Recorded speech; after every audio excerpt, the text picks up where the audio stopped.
है आप सब कार के कोचिंग सेंटर में।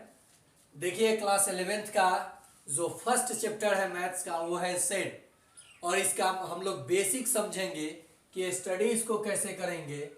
ये क्लास 11th का फर्स्ट चैप्टर मैथ का सेट जो कि बहुत आसान होता है।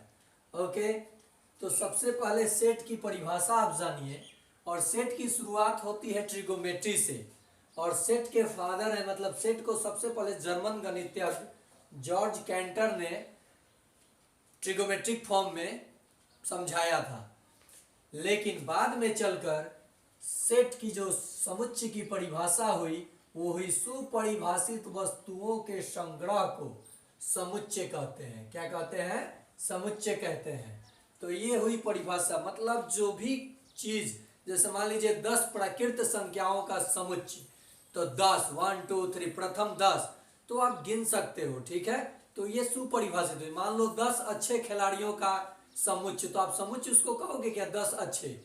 किसी के नज़र में कोई और 10 अच्छा हो सकता है, आपके नज़र में कुछ और है, मेरे नज़र में कुछ और है, लेकिन मैं कहूँगा प्रथम 10 प्राकृत संख्या, तो सबके लिए प्रथम 10 वही है सुपरिभाषित। तो आप समझ गए समुच्चय किसे कहते हैं। देखिए संग्रह के वस्तुओं को समुच्चय का अवयव एलिमेंट यानी तत्व या सदस्य कहते हैं। जैसे देखिए मान लीजिए ये ए, आपको ऐसे 1 2 3 ये मैंने लिखा, तो ये जो 1 2 3 है ए का क्या है? एलिमेंट है। ये ए का क्या है? 1 is element of A, element है। तो उसी को कह रहे हैं अवयव कहो, चाहे एलिमेंट कहो यानी तत्व कहो, या सदस्य कहो, तो सदस्य है। अब देखिए निरूपण, समुच्चयों का निरूपण कैसे किया जाएगा। तो जब भी समुच्चय का निरूपण किया जाएगा तो कैपिटल लेटर ABCD का, अल्फाबेट का कैपिटल लेटर से उसका निरूपण किया जाएगा। देखिए मैंने ए से, बी से भी कर सकता था, सी से भी कर सकता था, और उसके सदस्यों को छोटे लेटर स्मॉल लेटर, अल्फाबेट के स्मॉल लेटर से दिखाया जाता है। ये आप समझ गए। अब आइए सम इंपॉर्टेंट टर्म्स, यहाँ बहुत कुछ जानने को आपको मिलेगा। N such that set of natural number, प्राकृत संख्याओं का समुच्चय किससे डिनोट करोगे? एन से। यानी एन क्या डिनोट करेगा? प्राकृत संख्याओं के संग्रह को।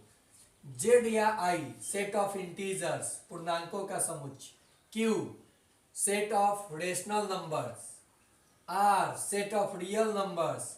Z plus set of positive integers. ऐसे ही ये निरूपण किया जाता है और समझा जाता है। तो आप ऑलरेडी प्रीवियस क्लास में natural number, even number, odd number, integers, fraction पढ़ चुके हैं। तो अब यहाँ पे रहा बात कि इसका निर्धारण कैसे, तो ये 2 सिंबल होता है। अगर अब यहीं पे समझो 1 2 3 यहाँ दिया गया है, समुच्चय को लिखने का ये वाला फॉर्म कहलाता है सारणी या तालिका, रोस्टर या टेबुलर फॉर्म।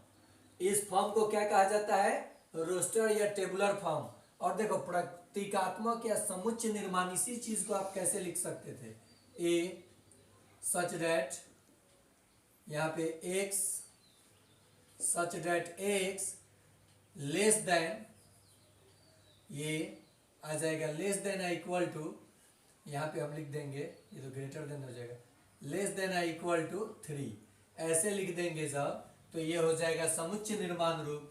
और ये सिंबल क्या कहता है कि इसमें जो एलिमेंट है तो ये सदस्य है या ये सदस्य नहीं है। मैं कहूँगा 5, यहाँ भरना है ए का, सदस्य है कि नहीं है, तो आप क्या लिखिएगा यहाँ पे ऐसे, देखिए इसमें 5 है, नहीं, तो एलिमेंट नहीं है, सदस्य नहीं है। वही कहूँगा 3, ए का सदस्य है कि नहीं है, तो आप कहिएगा है, तो कैसे लिखिएगा? ऐसे ई के जैसे घुमा दीजिएगा। तो ये है बेसिक कॉन्सेप्ट आपके समुच्चय का, और समुच्चय को कैसे हम लोग समझेंगे अगले पार्ट में आपको राहुल सर बताएंगे। तो देखना ना भूले अगला पार्ट समुच्चय का, और मजा में पढ़िए घर पे। और मैं एक चीज बता दूं, 2 बैच 11th के लिए, एक बैच मशरक जो कि मॉर्निंग टाइम में रहेगा, और एक बैच सढवाड़ा बाजार पे, सढवाड़ा, जो कि इवनिंग टाइम में रहेगा। नए बैच का प्रारंभ 2 मई से होने जा रहा है। जिसे भी ज्वाइन करना है 2 से 15 के बीच वो ज्वाइन कर सकता है, चाहे वो 5 बच्चे हो या 10।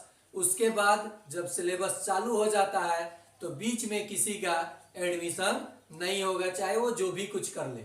ओके, तो आज के लिए इतना है।